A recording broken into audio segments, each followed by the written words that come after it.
தமிழ்நாட்டுல வந்து யாரா வந்து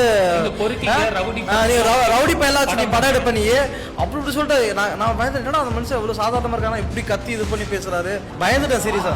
நீ இந்த சினிமா துறையிலே இருக்க மாட்டேன்னு வந்துட்டு மிரட்டுறாரு. மாலதிலாம் நேத்து பேசுறாங்க, அப்புறாணி மாதிரி மூஞ்சி வச்சுட்டு பேசுறாங்க. அவங்க அன்னைக்கு வந்து இந்த படையப்பா ரிலீஸ் ஆயிருக்கு, படையப்பா நீலா மாதிரி பேசுவாங்கல்ல ஒரு டோனு, அதை விட கேவலமான ஒரு டோன்ல எங்களை பார்த்து இது பண்றாங்க. டீசெண்டா இருக்கிறவங்க மாதிரி இருந்தாங்க. ஆனா பேசின விதம் எப்படி இருந்ததுன்னா தவறுதலா அவ்வளோ லோக்கலா பேசி ரொம்ப வந்து ஒரு ஃபீல் பண்ண வச்சு அவங்களும் எங்க மேல கை வச்சு அவங்க டீமே வந்து இது பண்ணதால எல்லார் மேலேயும் தான் கேஸ் கொடுத்துருக்கோம். அடுத்து மாலதியும் அரெஸ்ட் பண்ணணும்ன்றதும் எங்களோட இது.